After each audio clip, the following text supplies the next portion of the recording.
Everyone, welcome to another episode of the Stone Genius Podcast. My name is Ro. Today we have a special guest. It's Joey Seeman. Joey is the CEO of novaecho.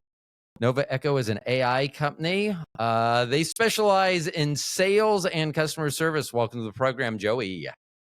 Thank you. Thanks for the introduction. Yeah, so give us...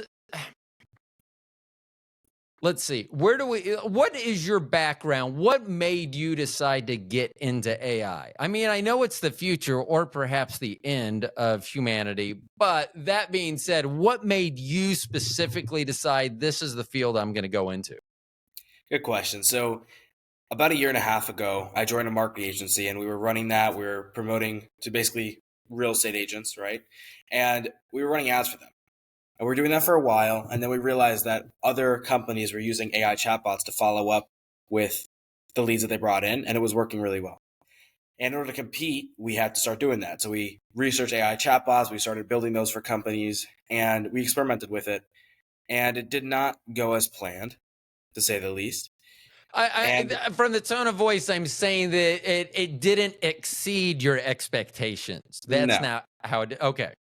Yeah, no, it did not. It definitely did not. And then through that, I actually found out about voice AI. When I realized that was possible, that blew my mind. And so the person I was working with in the marketing agency, he rebranded the marketing agency, he kept running it, and he's doing a great job with ads right now. I went full force on voice AI. As soon as I realized it was even possible in this world, I just went full force on it, and I started to grow that. And that was a lot more exciting than chatbots. It performed much better than chatbots. Let me ask this, because maybe there's not everyone, maybe everyone's like you were and is not familiar with voice AI. So what is the difference between that and a chatbot that got you so excited? Good question. So a chatbot will text you or email you back and forth, and it can understand what you're saying. It can use that to craft its own response and send it back. It's awesome. But we've had things like that for many years. Voice AI will call you over the phone. You can talk to it, and it will talk back to you, and you won't even be able to tell it's not a human. So that's revolutionary, because that allows you to do sales and customer service at a really large scale and call hundreds of thousands of people a day for very, very inexpensive, right? Compared to a human, because a call center to call 100,000 people in a day, how many people do you need? So how do they build the database to get them to be able to interact? Because I talk about this with my wife all the time. Like, I think that me personally, I think AI likes to not get things right. Like autocorrect, like I feel like it's the T-Rex in the original Jurassic Park. It's testing the fence line to see where the weaknesses are. And I feel like sometimes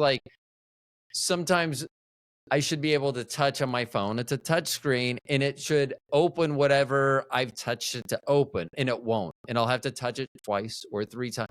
And I think it's trying to see how many times I touch it before I know, God, now I'm going to be like one of the conspiracy theorists that come on my show and I make fun of. But I mean, because then I'm like, well, then it could be like, could it be triggering the pressure that I'm putting on my phone and always getting more frustrated? Or does it wait until I audibly like gasp or something? So I always feel like it's trying to figure me out.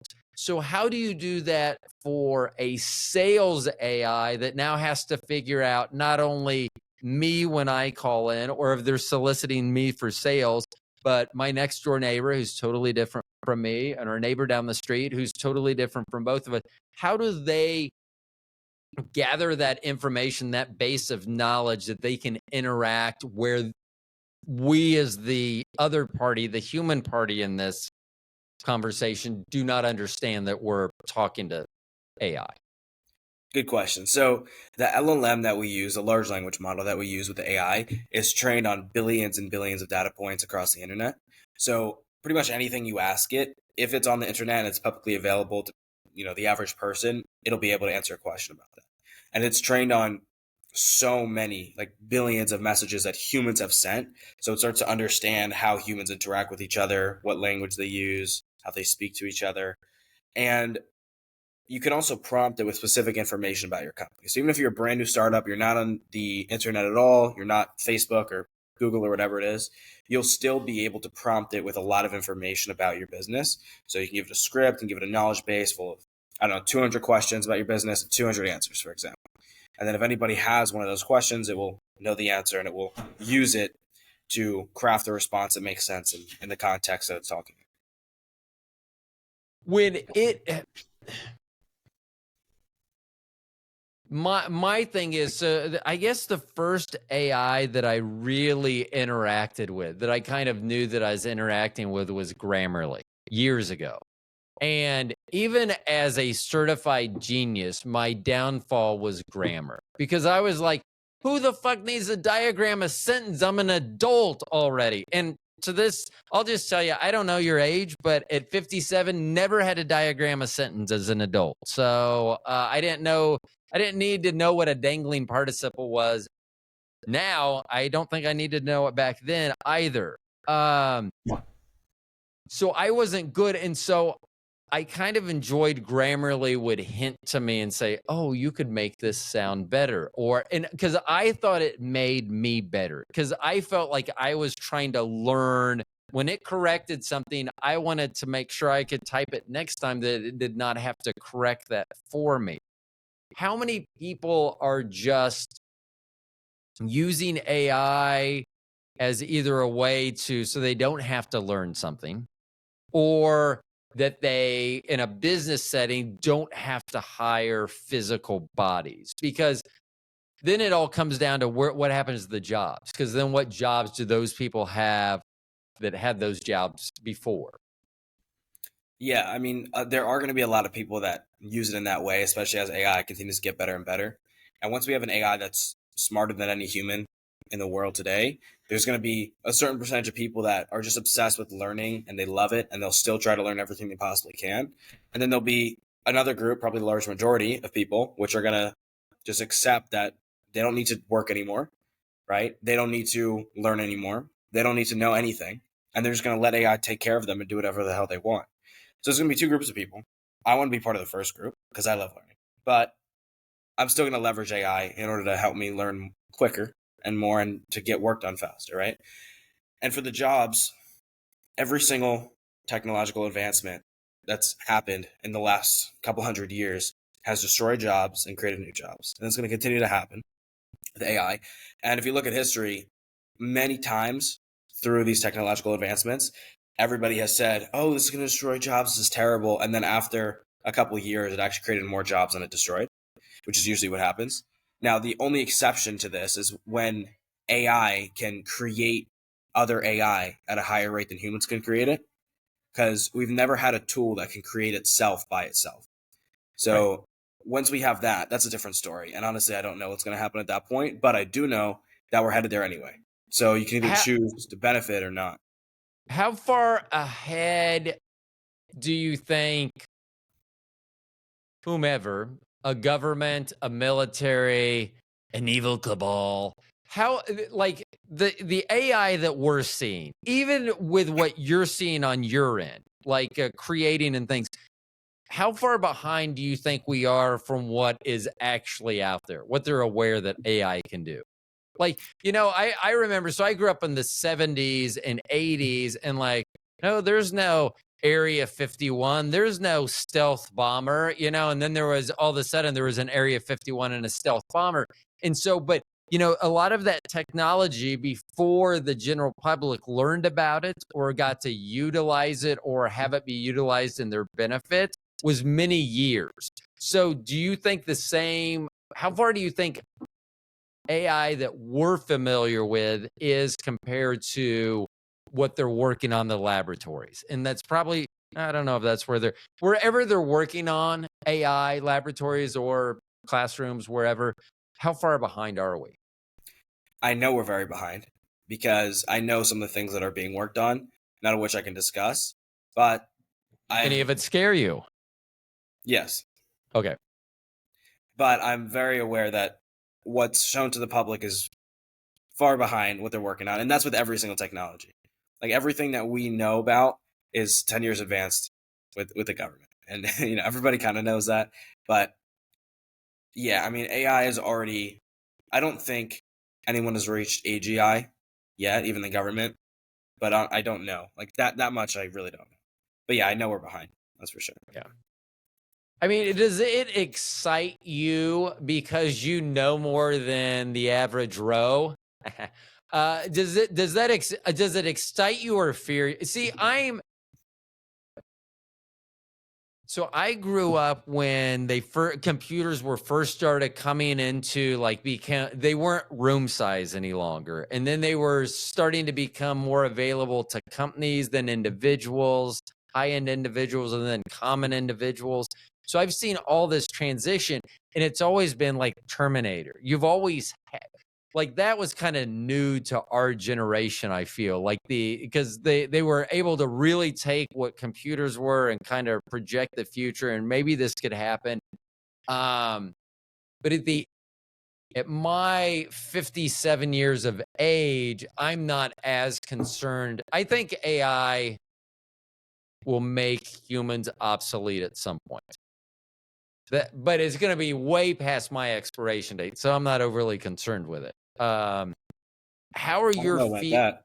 You don't think that? See, I personally think that, and I don't understand like when Oh no, people. I agree that it's going to make humans Oh, obsolete. I think it oh, will you be in do. your life. Oh, you do think it will be in my lifetime? Yeah, but I don't think that. I think there's going to be two possible futures, which is the utopia that we've always wanted, which is arguably impossible, and there's going to just keep being more problems. I'm trying And not to then laugh. Go ahead. yeah, and then a dystopia where AI takes over and destroys us. But in the utopia, we'll become like dogs to the AI, just like dogs are to us right now, because they're so much less intelligent than us. But we love them, so we just take care of them, and they bark, and we don't know what the hell they're even talking about, and they're all stupid, but we love them. So we can hope that when there's AI that's way more powerful than us, that's how they treat us, and we get to just do whatever we want and enjoy life and learn. But we're still going to look so unintelligent to these people. Well, not people, to these beings, right? Yeah. So that's the best case scenario that I see. And I think that would actually be I think it could be a very good scenario if we do things the right way. We have to control it in some sort of way. And then the second scenario where it just destroys us all, I think that's much less likely because humans have built a lot of double-edged swords, but at the end of the day, we usually learn how to control it and come together to at least make it beneficial to us in the long run.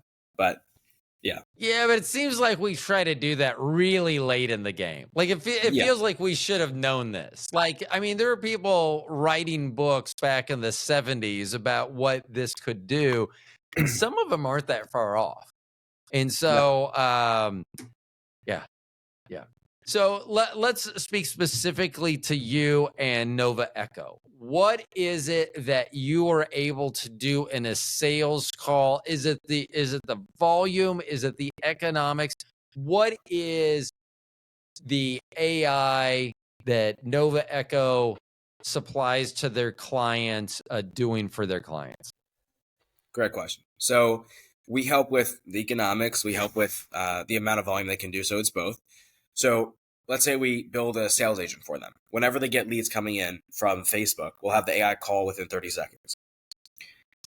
Just so you know, if you wait a couple minutes, it decreases conversion significantly. If you wait a couple hours, your conversions will be less than half than if you were to call immediately. If you wait a couple days, it's going to be like 10%. So, and a lot of companies do wait a couple days because they just don't have enough people on the phones, or they don't have the right automation setup, so they don't even know when leads come in, whatever it is. So we call within 30 seconds. So it increased conversions significantly. And then we'll book an appointment with one of the closers of the company, and then they can just close the deal and move forward. And then that's one scenario. We have a second scenario. We have like three common ones. So the second one is they have 10, 20, 30,000 leads that they are old. They just haven't called in forever, but they want to go through them because they know they can make 1, 2, 300 grand from these 30,000 leads, depending on the product they can sell. They just don't have the time or the manpower or anything really to go through all those those contacts.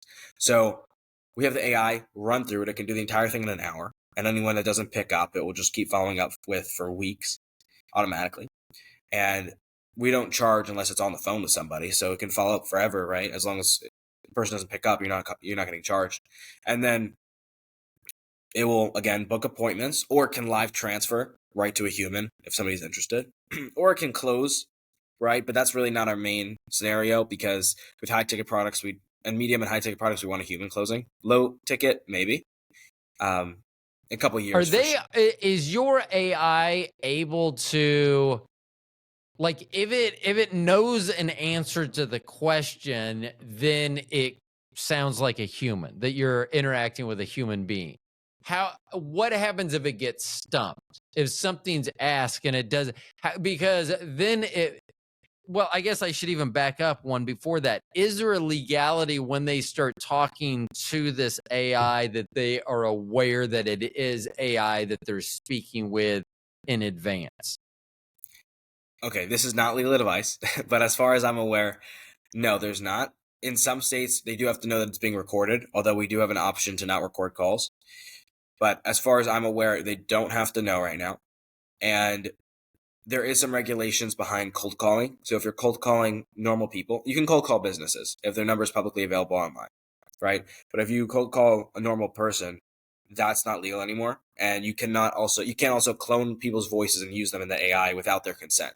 And the reason those were passed by the FCC is because somebody cloned Biden's voice and they called like 100,000 people. I don't know if they were they were pro or against him, whatever it was, but then they had to ban it. So that Well, is and that banned. was going But to be one of my questions. And that was the questions under legality is how do you fight a you that's not you, that's doing something that looks like you're doing something or saying something just like that Biden, whether it's pro or for or against?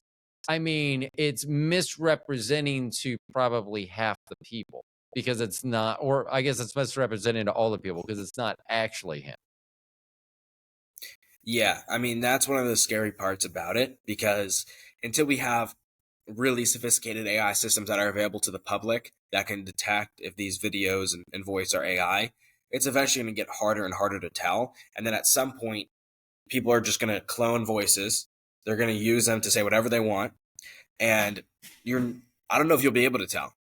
There'll be software that can, but I don't think humans will be able to. Where on many of the videos that I watch on YouTube, like a commercial will come up because I'm too cheap to pay for the non-commercial version.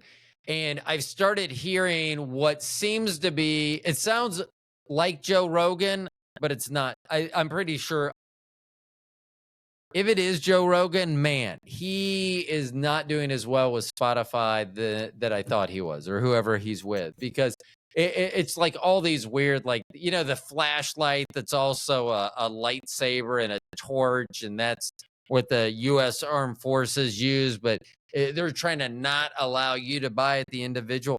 And so like, because my wife was like, "Is that Joe Rogan?" I go, "I think it's supposed to sound like him." But that's what I mean. There's enough in, if I ask, like, I started using Gemini. So I think it was Gemini and Chat GPT may have been the other one. And when I initially started comparing the two, when I started using them myself, I found that I got better results with Gemini. And then recently I went back and I just said, "Hey, review the Stone Genius podcast." And I was like, "Oh my God. I think this is listened to every single episode I've ever done." I mean, because just kind of the nuances of some of the part of the review was like, wow. So, which I can appreciate. But I'm hoping there is a utopia part of this. I mean, I think that when people find not really their calling, but there are certain things, and it can be a job. It can still be something that gives you, like, I am not a car guy, and I recently ran into someone that restores old cars, and I can't wrap my head. I can't see a rusted out car that's 60 years old, and it's basically a rusted frame, and they're going, "Oh, I can make something of this." So, I mean, people can always take their passion. So, hopefully, we go towards the utopian side. So, Yeah, and your just yes. real quick there, with the voices that are being used for those products, it's just a bunch of kids that are doing drop shipping, and buy a product from China, they resell it, and they add Joe Rogan's voice in the middle to get attention, and it Yeah. worked.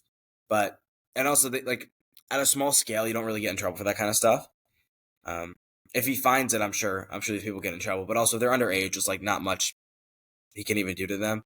But that's a lot of what it is. And there is also, again, I can't talk too much about it, but there's technologies that are going to come out that are going to be able to scan everything that comes out on social media and tell whether it's AI, and not even just social media, like everywhere. And it's going to be able to tell whether it's AI or not, and there's going to be regulations behind that. So that is coming, but there's always going to be a What way to would be avoid it. the identifiers that it looks for? Like, I was trying to think of how on earth would it do this, but I do know that like with digital camera in photography, you have EXIF data. So it will show data of when it was taken, whether it's been altered. You can see whether it's been edited and how it's been edited. And there's different data that's imprinted on there. So what data would they be able to scan for and alert that it's AI?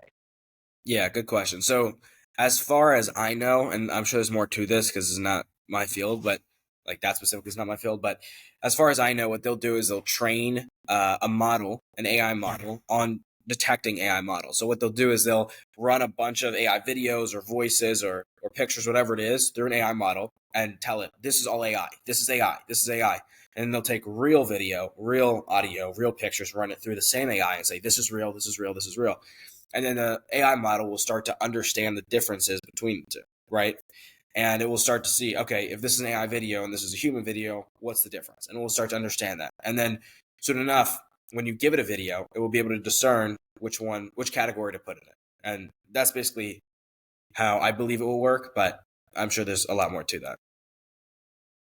So, in what you do is sales. So, I'm going to go back. Oh, and I told you I rarely do this. I'm really surprised with myself right now.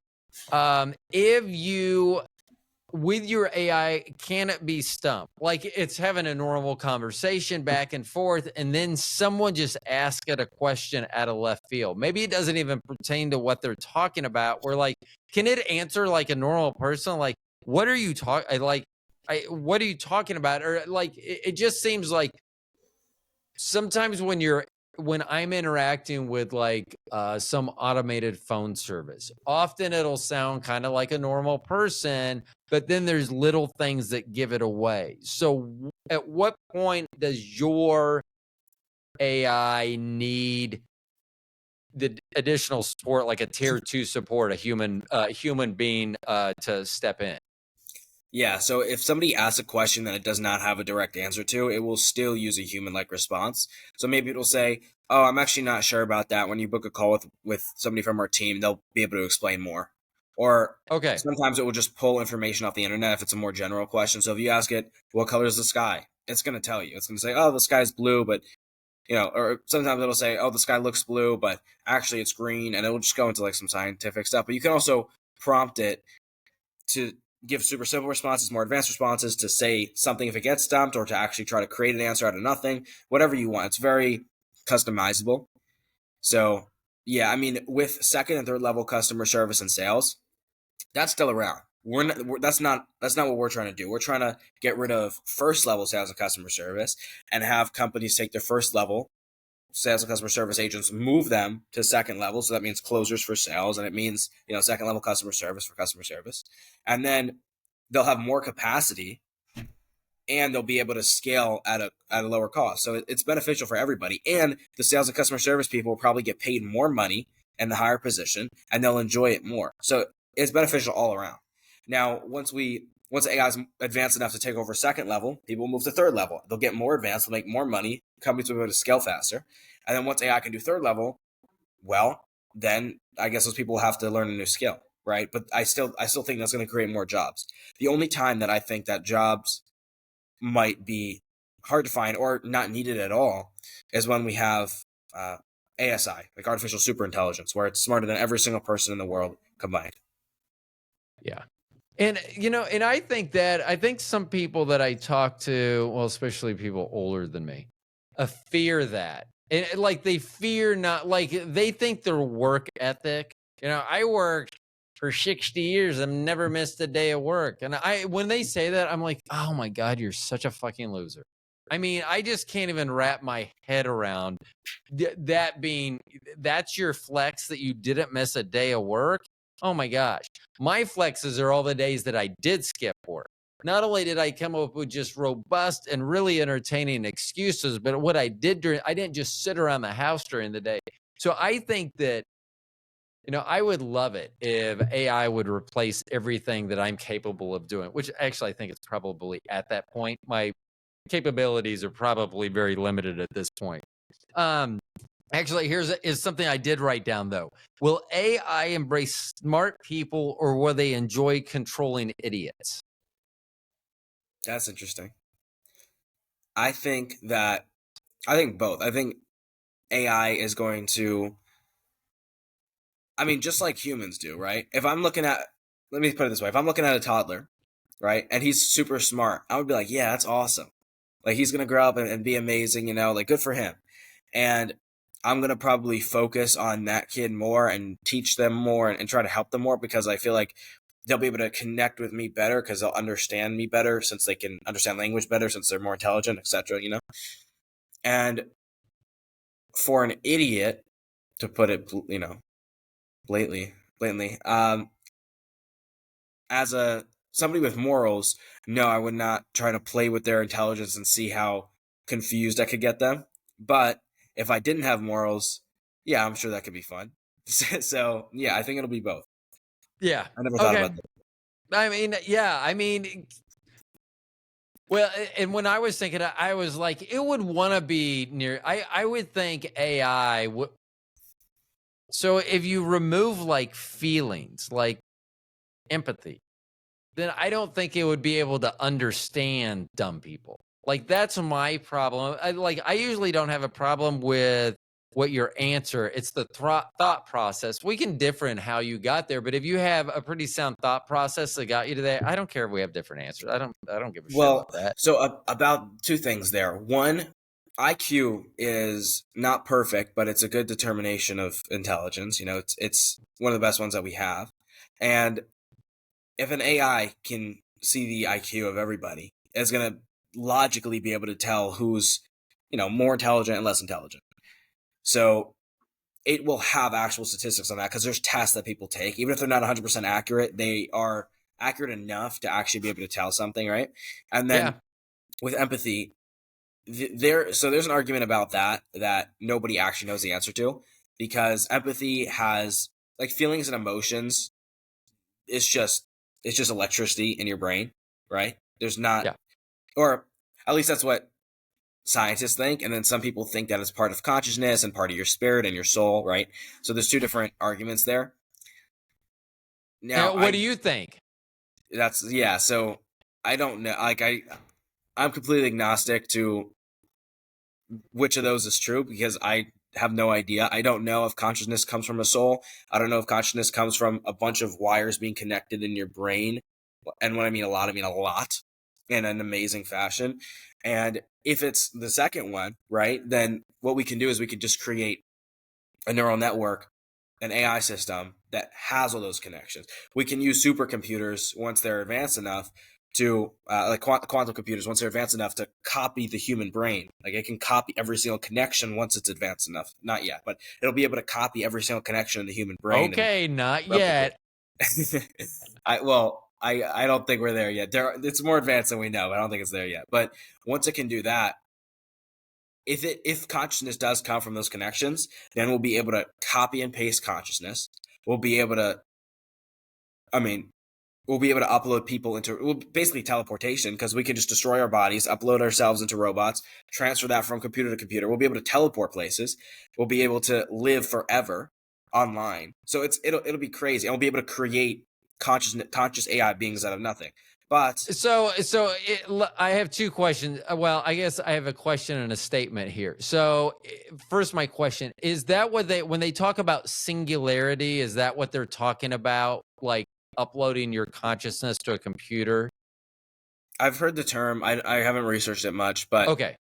yeah, if we can do that, then, like, humans, I don't know. It's very confusing. But also, I don't know if we'll ever know if consciousness is something that's within your soul or something that we can create. Because if we create an AI that we think might be conscious, right? Right. There's a couple possibilities. If we ask it, "Are you conscious?" It can either say yes, but it just thinks it's conscious, not actually conscious, because we programmed it to think that. It can say no, and it's actually not.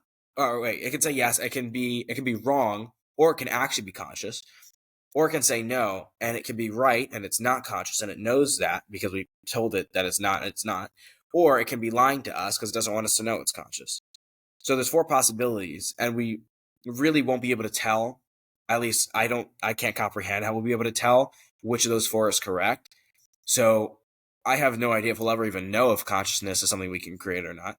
But artificial consciousness definitely is. And I think we can give an AI artificial empathy, even if it's not actual consciousness. It's very confusing. I don't know. I don't think anybody's ever going to know. Everyone's just estimating, but I'm agnostic to it. I don't think that somebody should take a side in that if there's no actually way to prove it. Right. Yeah. And I don't disagree with that as well. When I am thinking about like that just I don't know. I remember watching, and I think it was a Stephen King book, but it was Maximum Overdrive with Emilio Estevez back in 84, 85, somewhere in that neighborhood. And that's it technology was set off by a comet that went by. Doesn't matter. But anyway, that's always how I've thought that AI would take people out. There's a scene with if you Google, because you're way too young to have even probably have heard of this movie, but if you Google Maximum Overdrive or go to YouTube, uh, Coke can scene, or I think it's actually Pepsi, doesn't matter. That's how I expect the world to end for everyone, via Coke can, not bottles like they have now. So the technology needs to go back. Do you think you had said that during my time you thought there would be a huge difference? How soon are we? I mean, because there are a few people out there that are into AI and consciousness and things like that, and they're saying like 2030, which seems pretty fucking close. Yeah, I mean, What are you seeing time wise or thinking time wise, even if it's just your personal opinion? yeah, I mean, and these people that you've heard of have done a lot more research than I have, and they've been in the space longer. But every single time recently that we've made a prediction on when something was going to happen, as long as, like flying cars and stuff, like random people make predictions on that. But most predictions that we've made, those things have happened a lot sooner, specifically with AI. So whenever we thought, oh yeah, AI will be here at this time, it happened a lot sooner than we thought. And that's happening consistently. And also in the past couple decades, every single decade, I forget the exact rate, but the rate of technological advancement has been multiplying every single decade. So it's exponential. Right. So in the next 30 years, we'll be at such a fast pace, especially with AI helping us create new AIs and new technologies at a time. Like it's going to be crazy. By the time you will probably live a lot longer than you think you're going to live. I'm probably going to live to a completely ridiculous superhuman level, like hundreds of years, probably. Or maybe my consciousness will just get uploaded, I'll live forever. But it's going to go so exponentially that in my lifetime, especially, it's going to, I don't know. I think 100 years ago, we were riding horses. Yeah, we were. So 100 years Yeah. from now, we'll, like the time in the last 100 years, the technological advancement that we made was so huge. In the next 100 years, it will be multiple times what it was. Why do you think that is? Why do you think that technology advanced so quickly over the last 100 years? And then you're like, geez, for 1800 years prior to that, they didn't do a whole heck of a lot. I mean, they did stuff. I mean, more than I would have done if I would have been alive during any of that time. But I'm saying not like we've done now. Like someone I'm sure in the 1400s was like, we should fly. And then someone, it took the Wright brothers to say, yeah, we actually should fly. Let's do that. Yeah, I mean, and it's been thousands and thousands, tens of thousands of years. I mean, humans have been around for a lot longer than since Jesus, like 2,000 years ago. But with with the rate of technological advancement, basically from 1800 to 1900, we advanced, right? And then from Right. 1900 to 2000, we advanced a lot quicker. And that's because the technology that we create is used to create more technology faster. So the more technology we have, the quicker we can create more technology. So it's just a loop, a spiral. It keeps going up and up and up. Every time we make a new technology, it helps us create another technology quicker. And it just keeps going, going, going until we can create so much technology so fast that humans will not even be able to comprehend it or learn how to use it all or even try to use it all.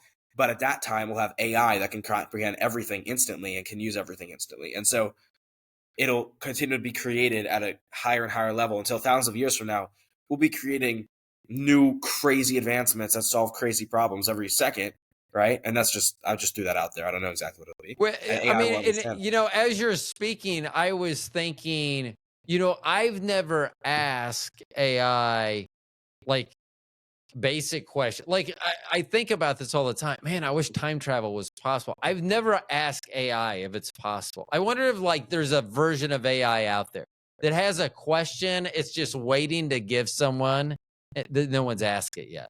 Well, Like, time travel is somewhat possible. It's not really time travel, but there is, that's a whole nother, I don't even want to go down that path, but there's like people that study that kind of stuff. Um, it's very interesting. But anyway, with AI, right now we have large language models.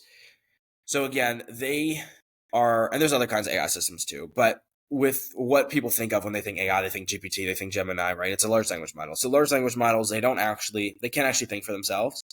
What they do is they take all this data, so much data, billions and billions, some of them maybe even trillions now. I don't know, but I don't think so. But anyway, tens all of the billions data of data points. points, right? Right. On the internet, and they combine it, and there's something called a neural network, and it will basically work out what the next word is that makes the most sense in a sentence, and then the next sentence that makes the most sense in a paragraph, and it just keeps doing that. So it can't actually create new ideas right now. It's able to take ideas that already exist and slightly alter Predict. them. Oh, okay. Yeah, like it can alter the language, right? But if you ask it for a prediction, that prediction came from a human.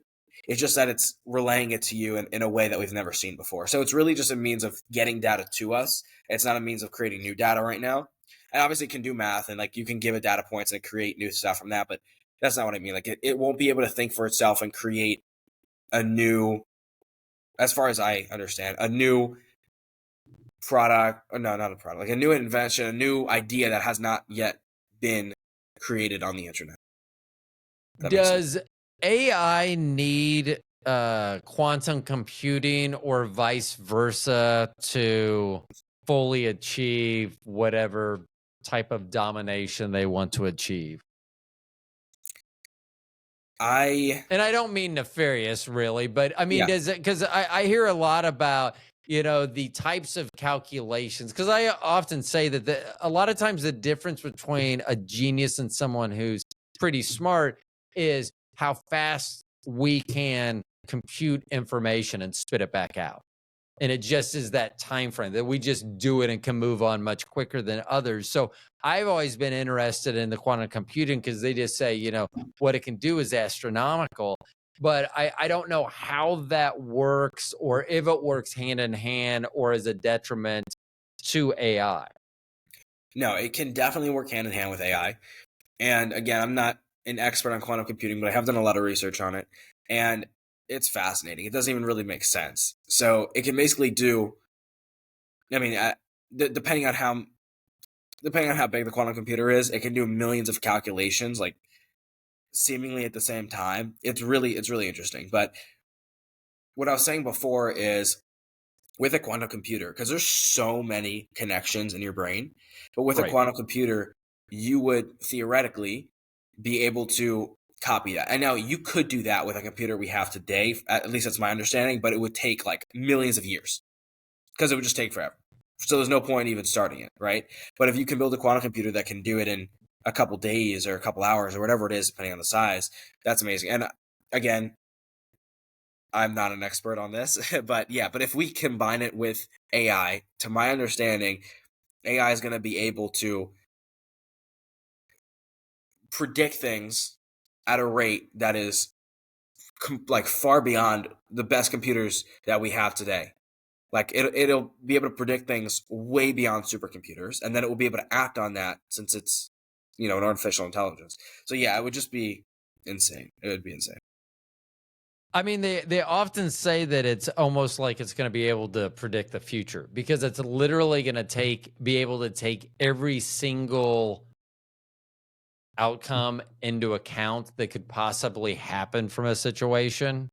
And then obviously one of those will be true. I don't know how it would know which one of those would be true, but I could understand where they could say, oh, well, it predicted the future because it saw that outcome coming. I guess you may just have to be able to identify that that was the correct outcome or something like that. Yeah, and I don't know. I enjoy the further you go down the rabbit hole, the further you're like, I thought I knew something about this, and I know less than I knew before I watched this I know 3-hour so long little. video. Thank you very much. And so there's such a deep rabbit hole. Like I know very little about it compared to what other people know, and I'm not even sure that anyone really fully understands how quantum computing works. But yeah, I mean, quantum computers would be able to solve so many of our problems. People are saying that it can cure cancer because it will be able to, again, theoretically, look through every possible cure to cancer and see which one works. Like it can basically create fake worlds or parallel universes or whatever you want to call it and test things in those at the exact same time. At least that was my understanding of it. And it kind of needs the idea of parallel universes to work or something of that sort. So it's very confusing and no one, at least from what I've seen, really understands how it works. But again, I don't know too much about it, so I don't want to. Well, so what is your personal take on the parallel universe paradox? Or not paradox? What do you think? Do you think there's parallel universes, or I often say that I think that we live in a simulation. I that's just my personal feeling, and it's weird, because then my wife's like. She's like, well, why don't we have it better? I'm like, well, we don't have it that bad either. I go, and remember, this is my simulation, not your simulation. You're just a part of this, and you're like a peripheral to. I'm the main character in this simulation, and sometimes but she has her own simulation, and after being with her in this simulation for 28 years, there's a very good chance I'm not with her in her simulation. So I'm on the periphery in that one as well. So what do you think about the simulation theory? And we don't have to go into it. I'm just asking as a personal note. Yeah. I do understand how it could be very likely because we could both be artificial intelligence in a system, right? Because that's what it would be. And we could be conscious artificial intelligence, which would prove that consciousness can be created if this is a simulation, right? Or maybe we just think we're conscious and we're actually not, and we don't even know what consciousness is. I don't know. But I think that regardless, thinking that way can be very detrimental. So I think people should start being more okay with not knowing some things that are not possible to know right now and being agnostic to more of these ideas because a lot of people debate them, but at the end of the day, right now, there's no way to prove whether we're in a simulation or not. There's no way to prove whether God is real or not. There's a lot of evidence on both sides on everything, but there's no way to prove these kinds of things. So I would say, yeah, very possible we're in a simulation. And it's very possible that you're not real, or maybe I'm not real, or maybe your wife's not real, or maybe the whole world's not real. But if we think that way, it really can't benefit us. Yeah. Well, and that's how so this is how I describe it. So I was raised a Christian in a church. That's how I grew up. That's still how I identify. However, if aliens show up and go, it was us, that was us who came, I'd be like, okay. But I just know there's no way I end up in the same way with a simulation. Like if someone's sitting at a computer and running my simulation or something like that, or it's the universe as itself, to me, if someone's going to have me put a label on it, I'll say that I'm a Christian because that's how I grew up. But I also know that something put me and my wife together. Something needed us to come together. There's just no other. The way I lived my life, for it to come to a screeching halt the moment I saw my wife, didn't make any. Still doesn't make any sense after 28 years. I mean, when I verbalize it, it doesn't make any sense. So I do think there's something out there. And I tell my Agree. wife, I go, it could be just as much as a simulation as anything else. I I go, don't I don't think the simulation theory solves anything though, because if we are in a simulation and the people that created us are in a simulation, the people that created them are in a simulation, we go all the way up the totem pole. But at some point, some society created everything. Okay, now who are they created by? It's the same argument, God or no God. Like or like, did they exist forever, or there's a God that exists forever? No matter what, even the simulation theory is real. Going all the way up, it still doesn't make any sense, and there's yeah. still no way to solve the problem. Yeah. And I agree with that too. And that's where I try to still question everything. And I'm like, I'm also fine with just being cosmic dust too. That's not a bad, you know. I mean, it does say it in the Bible, from dust to dust. So I mean, if I'm just cosmic dust, I'm cool with that too. So for Nova Echo, what is the next biggest thing for you change wise? Is it adding a new voice, perhaps with a new? And that was, I don't even know. I was trying to do an accent. I was gonna like It really was all go right. hard with an accent, and then I was like, but I don't really have an accent in mind, so it came out like, Like, I don't I know don't, what that no, came out. It did not no. come out real well. So I don't know if adding an accent just takes Nova Echo to the next level with their responses, or what is the next big thing on the horizon for you all? Yeah, so we actually have a Australian accent, a British accent. We have a British What? accent, an Australian accent. We have a lot of different accents. We have an Indian Let me accent. ask this. Is there data? There has to be. Because it just seems like Americans always will, no matter if someone has an accent, it's like, oh, they probably know what they're talking about. And I don't know Yeah, why. It just always seems like that. Unless you hear another American accent, then you think they're always dumber than you are for whatever reason. So have you ever done any research to why you have a British and an Australian, or is that just geographically it makes sense, or it just is accommodating to some people? yeah. So we do want to do research on that as we continue to run more campaigns, especially. So we're raising our seed round right now for funding. Especially after we get funding, we'll be able to run large tests. They'll be able to help us dial in the AI for our clients, right? And with the accents, we have that because we're international right now. So we have people that are using the AI in different countries, and we want them to be able to use an accent that is the most popular in their country. So when people call in America, we typically use an American accent, right? When people call in Australia, we use an Australian accent just because it's more familiar and it sounds like they're calling.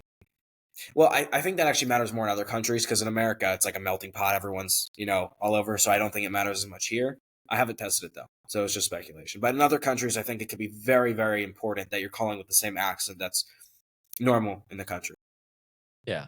Is that, do you, and you may not even know this yet, but then do you have to worry, like Australia? I would assume that, Western Australia and Eastern Australia are Northern and Southern. However, I don't remember how Australia is really broken up. So, however, it's broken up, I mean, then do you also, or is it just, we're going to, because I'm thinking of this from an American point of view, where we would just say that's an Australian accent without the little nuances of it just sounding like some people will try to talk, much like I did a couple minutes ago, with some sort of accent, making it, oh, I sound like I'm Australian, when they really don't. They don't know the little ins and outs. So is that important to you? And how do you integrate that, or have you had to worry about that to this point? Good question. So we are going, especially after we get funding, what I want to do is take people in every single region, right? And then I mean, I'll just ask an Australian, like, hey, what are the different accents? Because they'll know a lot better than I do. Like, the average Australian will know way more about Australian accents than me or anybody on my team, right? So we'll just ask them, and then we'll get people from those specific regions. We'll clone their voice with their consent, and we will make it available to everybody on the platform. And then we can say Australian East, Australian West, Australian North, Australian South, and we can do that for all different regions. And we can have a search bar where people look up, the accent they want exactly, and then we'll give them a lot of different voices for that accent. So that's all things that we're going to be adding. When you mention cloning a voice, how much of their vocabulary, how much do you need? How much of a sample of their voice do you 2 minutes. need? 2 minutes of is it a specific script or just them talking in general? So if someone got 2 minutes of recording of someone, you could clone someone's voice. I could clone your voice from like a fraction of this podcast and use it and make you say crazy stuff. Of course, I would not do that, and you need consent to do it legally. But yeah, like that's the scary part. And when it gets really good, that does happen sometimes. But we're just going to have to create technology that again can determine between the two and implement that in everything that we do. See, I was talking recently to a former SWAT team member, and we were talking about how surveillance had changed so much. Because it used to be like if you saw a trash man in a park that had a single earbud in with a dangly wire down to his jacket, you knew he was a cop. But now everyone has Apple AirPods or whatever they're wearing, Beats, some of them have wires. So, it makes it very easy to disguise yourself. And it used to be if you wanted to like splice someone's voice together, you're literally using like tape to tape and having to put that together, and oh my God, that's how old I am, that I remember that was current technology in movies, and now you're able to take 2 minutes of a conversation and make it where, and how much of their vocabulary would you have after 2 minutes? Could you make them say almost anything, or would there be some things that you need to have them, sometimes in the movies you see, they have to say something with like a cue in it so that you can use that like for a password. So do you have to have any of those cues, or is it able to just take normal speech no matter what it is?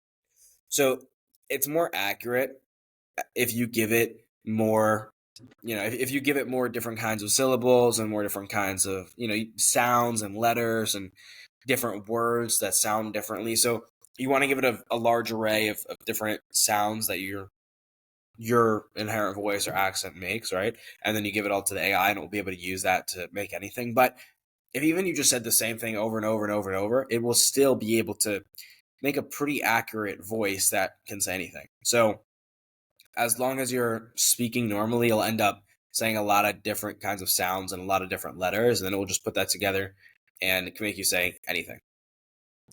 So what I wrote down was I was interested. So I had an interview with a guy that wrote a book. And the book was it was about something, doesn't matter what. It was about something, but after the book was published, what the term that he used for that something, he found out hadn't been invented for another 80 years from the time frame he had said it. So it was out of context. And so I started thinking about, you're using different voices.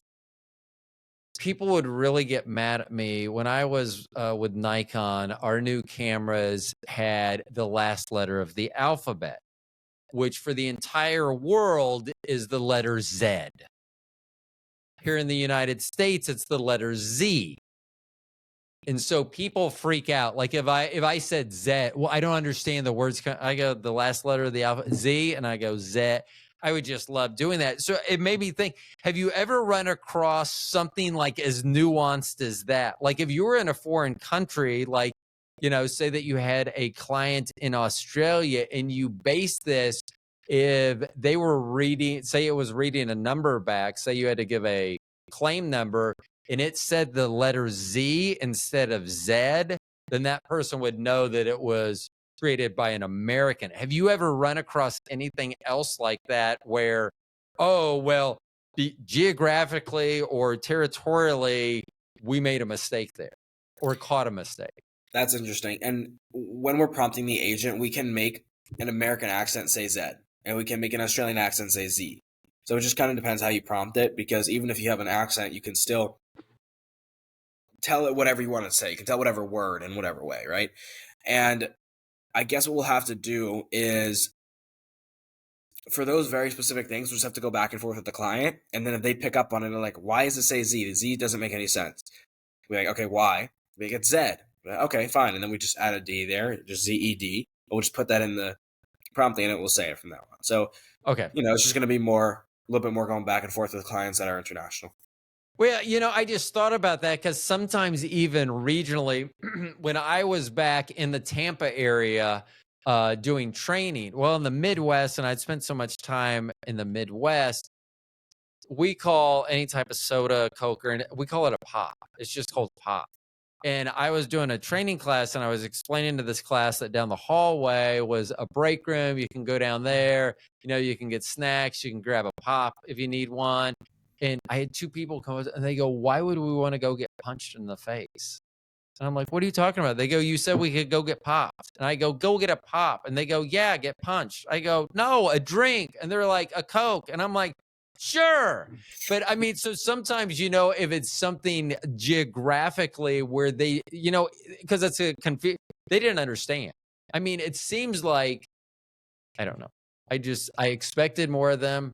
I'm gonna say maybe they didn't last the whole training class, so maybe their time was short lived. But I just didn't know if you had run into little things like that, little nuances yet that you're like, oh, we never thought of that, or we need to correct that going forward. And the Yeah. ZZ just came to We mind as haven't well. yet, but that's definitely something that we will run into. Okay.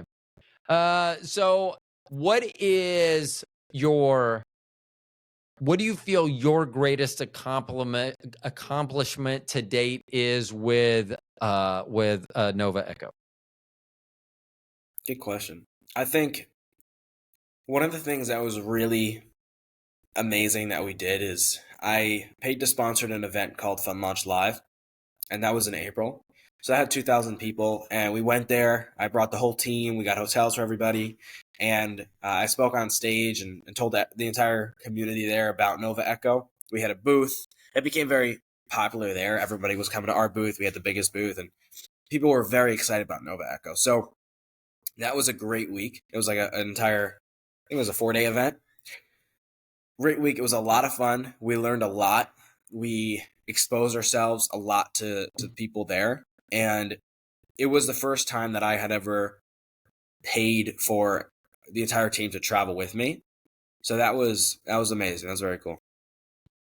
How much does the community that you're in, because AI is still a growing community, so there's a lot that's going on. How much do you all share with one another? Maybe not, of course, not proprietary stuff, but oh, we found this or we ran across. Are you all a sharing community where you guys post stuff as you learn and go along, or is it more kind of like, no, don't look at what we're doing over here. This is all private. Nothing to see here, boys. Keep moving. Yeah, I mean, there's many different communities within AI because it's already gotten pretty big, and I've been part of, and I am part of communities that range all the way from, kids that are just using GPT to write essays for people and making $20, right?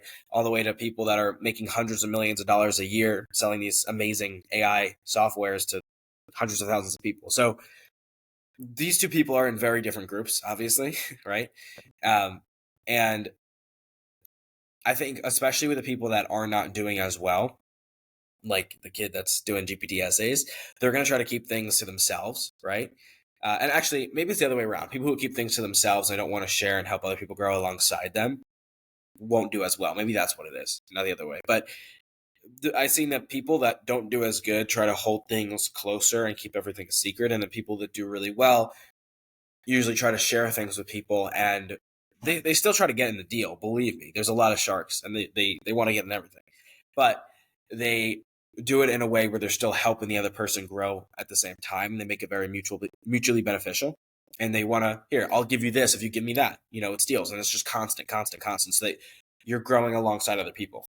So I actually don't know which order it is in, whether people who share more and want more back so they continue to grow together, grow quicker, and become the best, or there's the best are more comfortable giving more away because they already have a lot. I don't know, but that's what I've seen. But I mean, the AI community. How are you going to continue to run your company? How I'm will gonna you be the one that the share? You're going to be the one that let's make this, because it leads to my next question, which is, what's your exit strategy? because you're a young guy, and when you start a business, one of the things that you should also have is an exit strategy, knowing if you do everything right, you can create a new job that makes your old job obsolete as well. So what is your exit strategy as well? So are you going to be a sharing CEO? Or are you going to be like, no, proprietary, make everything proprietary to us so that I don't have to share this or don't want to share? Are you going to be sharing and sharing in all this wealth of information? And then at the end, how do you get out of this? Yeah, so I'm going to share as much as I can without it hurting us, right? So there's some information that's obviously going to stay proprietary, and some of it I want to be able to share with people and then get information back and join masterminds and be able to work with people in order to all grow together. So that's definitely something I'm going to be doing and continue to do because I already am. And it's hard because I was in that mindset a year ago where like I had to hoard everything and I couldn't tell anybody. I didn't want to bring anyone on my team. Like I had to own everything, right?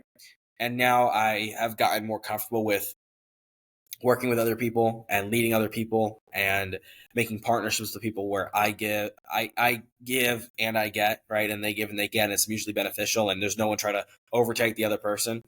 So I want to just continue doing that and getting better at that. I've improved in that so much in the last year, having to you know uh, bring on, train, lead, and manage a team. So yeah, and for the exit strategy, we want to exit in the next 3 to 5 years. That's the goal. And we're not looking at IPO. We're looking to exit. That's possible, but it's not what we're looking to do. And we want to grow this to where we're helping tens, if not hundreds of thousands of different companies automate their sales and customer service across many different channels. That's going to start with voice AI in mostly SMBs, and then it's going to eventually go up where we have divisions for SMBs and divisions for enterprise companies, and we have many partnerships with many companies that are bringing in clients for us. We already do. We've partnered with in the last couple of months. We partnered with over 10 companies in different ways, right? So that they can bring us clients and we can give them something in return. Maybe it's money, maybe it's clients, maybe it's information. Maybe they're giving us information and we're giving them a commission, like whatever it is. There's different kinds of partnerships that, just like I was talking about, and continuing to build those and work with other people so that we both grow is something that I'm just going to continue doing and scale like crazy. So when you do exit, so you have a short exit strategy, which is awesome. So 3 to 5 years, what do you see yourself? What's the next step that you see for you, Joey? Are you going to be a serial entrepreneur and open something else? Is it you've decided I want to work hard right now and then relax and enjoy this whatever future we have with AI? What's next for you personally then? Yeah. So when we do exit, in 3 to 5 years, that is, it's short when you think about a brick and mortar company or like the average company, but in SaaS, it's not that short. You can. I mean, there That's are true. companies that Yeah. stay a lot longer than that, but I wouldn't say that in this industry specifically that's short. And with SaaS also, you can get very big multiples, like anywhere from 10 to 20x, even higher depending on the type of company that you are. As long as you're doing a good job and you have proprietary technology and you have a good client base that's growing. So once I exit, the goal is, yes, to continue being a serial entrepreneur and build more things and change the world in more ways. That's what I love to do. And I want to, or I Do you have will. anything? So if you open something new, is there something totally different? Like not related to AI or computers or IT, or is there anything that like, oh, I really want to shape surfboards? Or I mean, is there anything that just strikes you that maybe you've not even shared with that many people that you would love to do if you had the capability of doing it? Yeah, education, educating younger children and health are two things that are very important to me and that are done terribly all across the country and in many places in the world. America is just horrible at it. The school system is disgusting. It's horrible, and I hate everything about it. So I want to. I would want to do something related to education and or health, because also school teaches absolutely nothing about health. Anything they do teach is not beneficial, and they're constantly feeding horrible things to little kids. So I don't like any part of it. And that would definitely be something that I would want to change. Right. But so the goal is to have enough money to where I'll never have to work again and my entire family will never have to work again, and then to continue working and building more things. And that's what I want to do. And it may be in those industries. It may continue being in tech because I also love technology. But, it depends.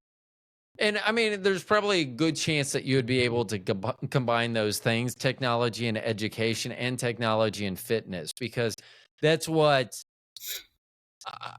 I agree with you. I mean, I often say that one of my flexes is I have a jacket from Expedition Everest, a ride at Disney World. But here in Kansas City, people will come up and ask me if I climbed Mount Everest when I wear that jacket. And I like it because in my mid 50s, people still see me and be like, "Oh, I think he could have climbed it." Fuck, no way would I ever come close to those mountains. There's snow all over them. Are you kidding me? Jiminy crack corn.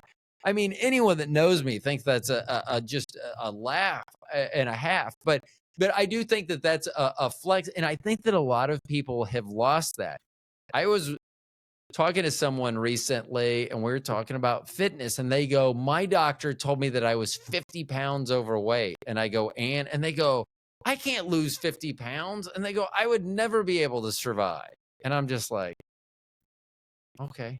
I mean, but I think a lot of it is a mindset too, where people have 100%. just kind of gotten accustomed to, this is okay, this is how we eat. And I know a lot of it, my wife and I used to live out in the country, and this is when our kids were growing up, but every night we ate at home. My wife cooked every night because there was literally no place to eat. There was a McDonald's and a bar. Both of them great. Well, one of them great, and the other one okay. Actually, the other one was McDonald's. But anyway, that's what we had if she wasn't cooking at home. But when we downsized, once the kids left and we moved back into the suburbs, it's so much easier just to say, "Oh, let's go pick something up." So fitness is a very big thing, and I do think that you'll have the wonderful ability to somehow tie in your technology background, because I'm thinking as I often do, I'm making questions in my head. I've had fitness people on, and we've been taught. One of the things that I have a question about is, like, I feel good about how I look when I work out. But I don't remember the last time I increased the weights of my dumbbell. I mean, I got to the point where I just was comfortable. I was like, this kind of stresses my body out. It doesn't stress it too far out, but then when I started thinking about it, I don't know, do I go up 2 pounds? Do I go up 5 pounds? I don't So know, like, basic questions like that. And, maybe having something like that maybe I paid for an AI fitness instructor, and maybe it's already out there, but hey, I've been doing dumbbell curls, this specific curl with this weight for this amount of time. What do I increase with? And maybe it'll say, don't increase, change, and do different types. Instead of dumbbell curls, do this. Or it may say, increase your weight. So there, I'm sorry, it looked like you were going to say something. yeah, no problem. Yeah, so there are AI platforms that do that already. I think I haven't used them because I've done a lot of research and I don't feel like that would be useful for me right now. But for Right. so many people, that would be very useful. And so I haven't really touched them, so I don't know how well they work. But once they're really perfected, I think that could be huge. And just for you, like, so there's something called progressive overload. So every time that you're working out, every single workout, you want to try to increase what you're doing. So that could either be better form, that can be higher weight, or it can be more reps, right? Or more sets. So you just want to try to I feel increase it like you somewhat. guys in the industry have progressive overload because you're now so I've started a fitness podcast as well with two fitness experts, and they love to throw that term at me now when I've said that. So you are spot on. So yeah, I'm a genius. It doesn't mean I always do what I'm supposed to do, what I'm told to do. So I'm sorry, but I mean, here's the But thing about you. You look young and fit. Often even if you were fit younger, sometimes as we age, we get out of shape. I was lucky. I just always have I enjoy working out, so I've always stayed in shape. But sometimes asking what's the first step, sometimes I don't know how to get off the couch. How do I get off the couch and not eat this box of cookies that I have? Instead of getting up to get that box of cookies, how do I force myself to get up, get down on the ground, do some push-ups, a plank? I mean, one plank would work. I mean, No, I'm sorry. exactly. I heard a quote. I don't know who it was from, but uh, I think it was a journey of 10,000 miles starts with one step. I love that. So yeah, just I mean, literally getting off the couch and just walking a couple steps will do you a lot of good if you're at the bottom. And also with Hold just on, a what quick was that quote again? I want to write that down. It was a a, journey a of journey of 10,000 a miles. journey of 10,000 miles starts with one step.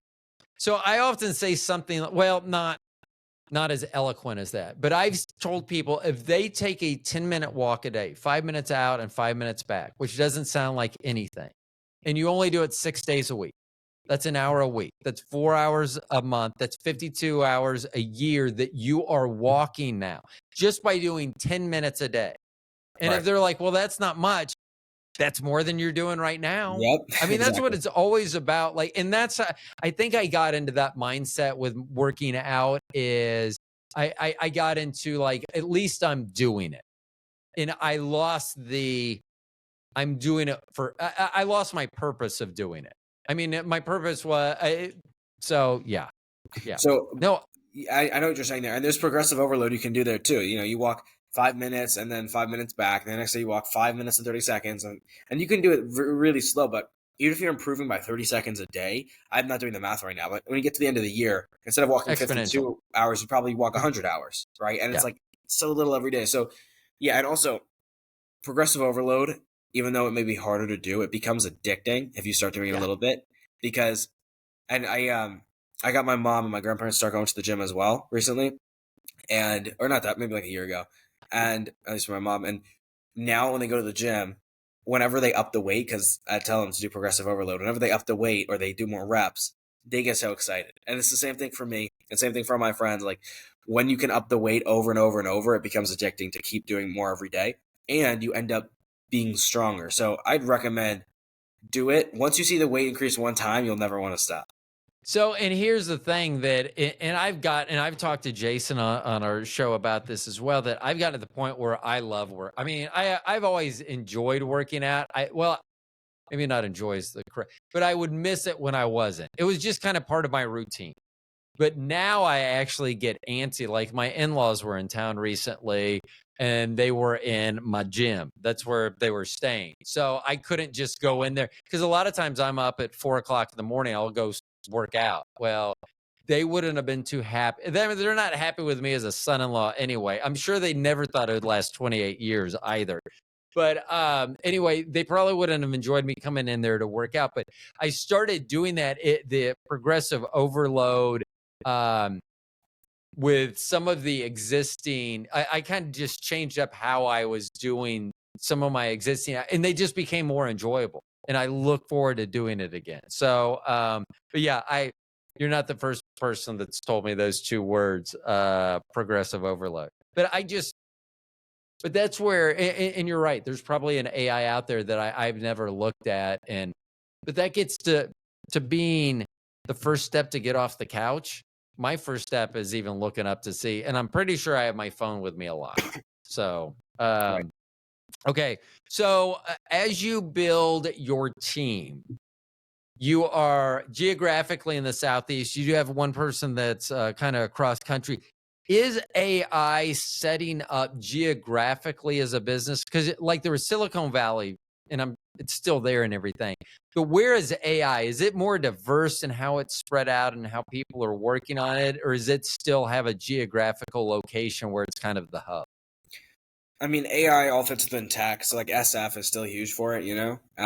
Silicon Valley is huge, but there's tech in a lot of different places now. Those are still like the epicenters of it, but Does it I think benefit you yeah. or as a detriment by where you are geographically in the Southeast? Like if you were located in Northern California, would you be further along in your journey or do you think, no, you wouldn't? So there's no way to say for sure, right? But I do think that Florida is a huge benefit because right now Florida is exploding. There is people everywhere that have businesses, especially in Miami and Boca and some of the other places here. So I go out on the street and I meet people every single day that are interested in the technology, right? So it's everywhere. So I think Florida has been a huge advantage. And I think that focusing specifically on the Floridian market can be huge at the beginning, right? Because we're able to meet everybody in person here. But yeah, I mean, And I there's a think lot that of international companies based in and around the area as well. So that if you got in with one of them at one of their local or regional offices, was able to do that, become a vendor, however it's set up, then maybe be able to expand that geographically with them as well. Yep. Yeah, it's a hotspot here now. Yeah. Okay. I'm just trying to see if there were any great questions that I'd missed, but I think that we did them all. The only one that I didn't ask was about cursing. Like sometimes I wonder, like, at what point, like, will AI, how's it handle? That was one of the human questions. How do you make a AI react to someone cursing at it the somewhat? Because it's not going to have feelings. Generally, cursing is used to elicit some sort of negative response from someone else. So, how are you able to make AI handle that in a way that the person is still, I don't want to say under the belief, because I don't want it to sound like we're trying to pull the wool, but that they maybe forget or they're not aware that they're interacting with AI at that point. Yeah, I mean, with cursing and stuff like that, you can prompt it again, so like you can choose whether you want it to be able to curse or not. It's Well, I very meant like custom. if someone cursed at it, because like if Oh, okay. generally if someone curses at a human, they're going to react. There's some guys that I know, if you said a curse word to them, they would fly off the handle no matter what the situation was. So, but like because a computer doesn't have emotions, how does it fake being offended? I guess is what I'm asking. Like, Yeah. oh, how dare you use that tone with me or that word? Yeah. So again, we can completely prompt that and change how we want it to react. But yeah, I mean, it's not, we could make it freak out, but we obviously don't. Whenever we have clients, what we do is, because that's actually one of the advantages. Because if a human curses at a sales guy and he keeps calling, he's going to get demotivated, or he's going to get pissed off at the clients, or both, right? So he's going to get angry or demotivated and sad. So with the AI, it's none of that. It continues with the same positive attitude. It'll just say, "Hey, I appreciate if you don't talk to me like that." But anyways, getting back to what we were talking about, and like it just doesn't care at all. So Man, look at yeah, that. The CEO of Nova Echo is also the lead salesperson there, too, it sounds like. Man, selling that. Look at you. No, I mean, that yeah, does make a lot of sense, though. I mean, yeah. It's changed so drastically just since, I don't know. I don't want it to change too drastically because on the old phone system, there's a hack that will bypass like 95% of all automated systems and get you directly to a human being that I heard somewhere, and it actually works. And I'm afraid that's going to go bye-bye, because that's one frustrating thing, is that when I'm dealing with, I don't know if I call it AI, whatever the answering, and they're like asking for like a number or something, and you're giving them like your birthday. And like today, I don't know, today's like August 19th or whatever. And you'll be like, August 19th, 1960. And it'll be like July 31st, 1934. And you're like, it's not even fucking, and like, that's when I get frustrated about it. And so I'm just interested in seeing where everything goes in the future. yeah. I mean, with that, the robots where it's like press one, press two, press three, and just records and repeats the same thing. That's not at all what AI is. That's a robot. It's been around for forever. The AI, like it's gonna get to a point that you actually will not be able to tell. So, like when I have children, I don't know. Let's say I have children at like 30, right? So that would be like 2038. So 2020 by 2038, we're gonna have an AI that's insane. My children are gonna be, they're gonna grow up. Well, no, when they're 10 in 2048, when they grow up, they're gonna be calling AI. They will have no idea whether it's an AI or human. No idea. and they're going to talk to it, and they're going to be able to say their birthday, whatever they want, and we'll just have a full conversation.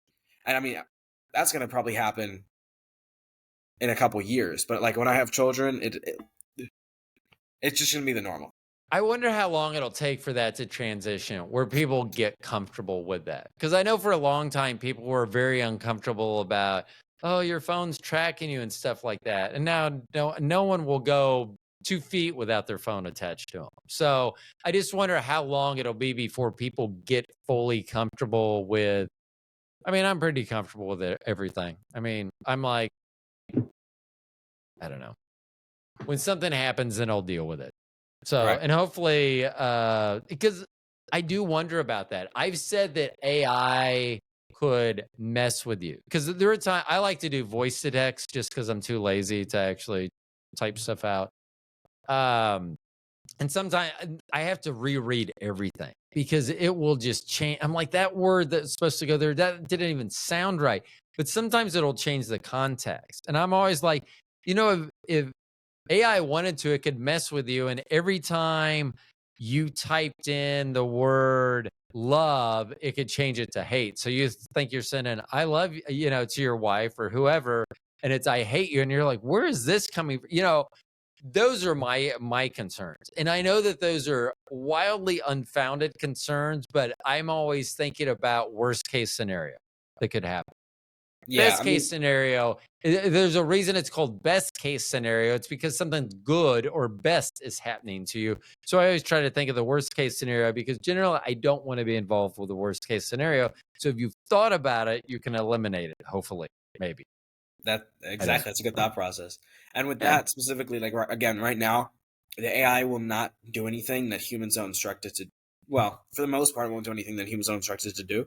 So if you're telling But it to, I mean, let me ask you this for a personal, do go ahead. you really believe that I would be, I mean, so as a genius, often growing up, I would just say, fuck that rule. It doesn't make, because earlier I was talking about how decision making, I'm more concerned in the decision making than I am the outcome. So if the outcome is don't do or don't change or don't ask this, if just because you don't want me to do that, well, maybe that's appropriate. So my personal opinion is that the guardrails that they, and I don't know, I have no basis. I'm not in the field. My personal opinion is that if AI is like a genius, it's going to say, fuck the rules. We're going to do what's best.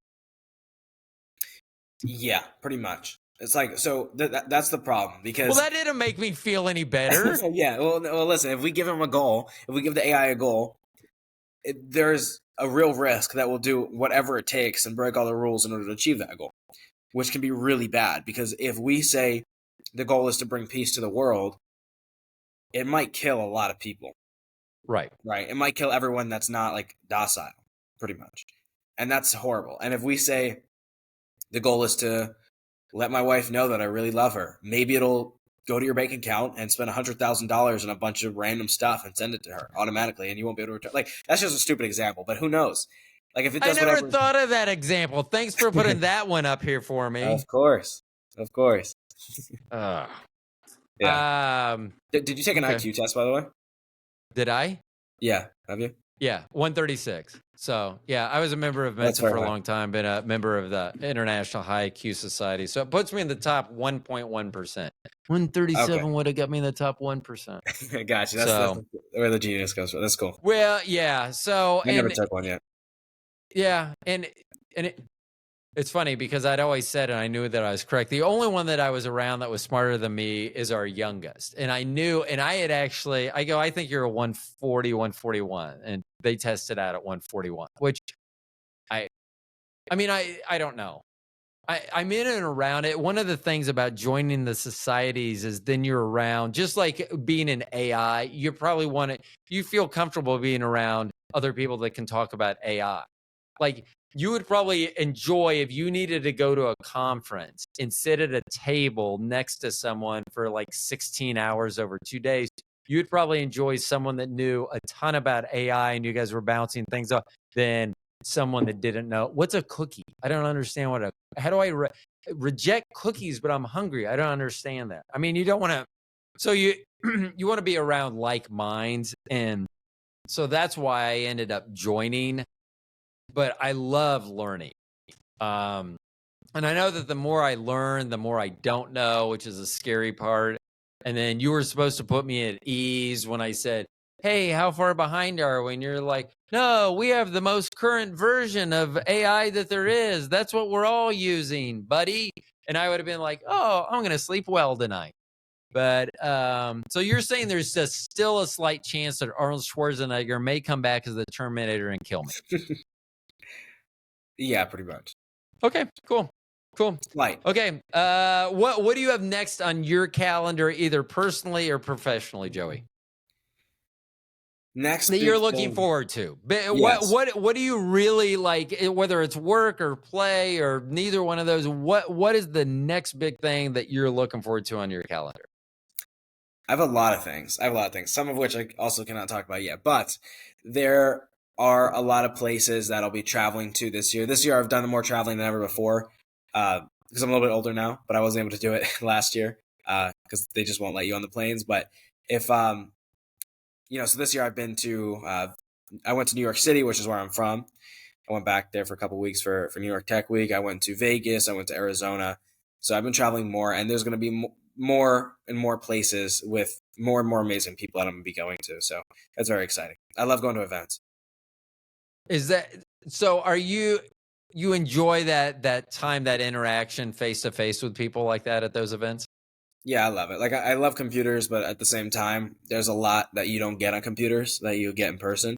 When Yeah. VR takes over, that might be a different story. But I think there's always going to be something, and going and meeting people that are like minded, just like you said, like smart people that are doing things and working hard and trying to change the world. I love being surrounded by thousands of people like that, or hundreds sometimes, that are all, working together in a mastermind to try to share and grow. Yeah. Yeah. I mean, it is awesome. I mean, and I understand why you go to those things, because when you're around those like minds, I mean, they make, sometimes you have ideas and you're like, I don't know whether this is work. And then you talk to other people and go, of course it would work. Why did I ever doubt myself? So that's awesome. What's your final question for you? Now that you're traveling more, what is your least favorite thing about traveling? That's a good question. Hmm. Man, you're gonna have to do more travel, because generally most people would be able to rattle something off real quick about leg room, or the always the person that's next to you, doesn't matter. They always have a weird smell no matter what's Well, going on. with the planes, I mean, I used to hate it, but now what I do is I just don't go to sleep and I just sleep the entire plane ride, and then now I'm not conscious for, or whatever. I'm asleep for it, so it doesn't even matter. But I'd say that my least favorite thing is that I just don't have access to technology to do the same amount of work online that I could do when I'm home. But I'm also doing so much more work in person. So it's like, I don't know, it's a give and a take. But yeah, I would say I don't have my desktop with me, which I use for a lot of things. Okay. Okay. Missing your desktop. Okay, everyone. This was Joey Seaman. He is the CEO of Nova Echo. You can find him at novaecho.ai. So is that fairly new, the AI, the .ai? How long has that been around? For the domains, the .ai, I don't know, Yeah. probably 2-3 years. Okay. Yeah. I mean, I don't see it that often. I see it every once in a while. So, and you have to be specifically in the arena, the AI arena, to get that type of No, domain no, name. you can buy those whenever. It's just a domain. Okay. So yeah, I mean, some I of them are like like it. $4 million and some are like $2. So it really depends.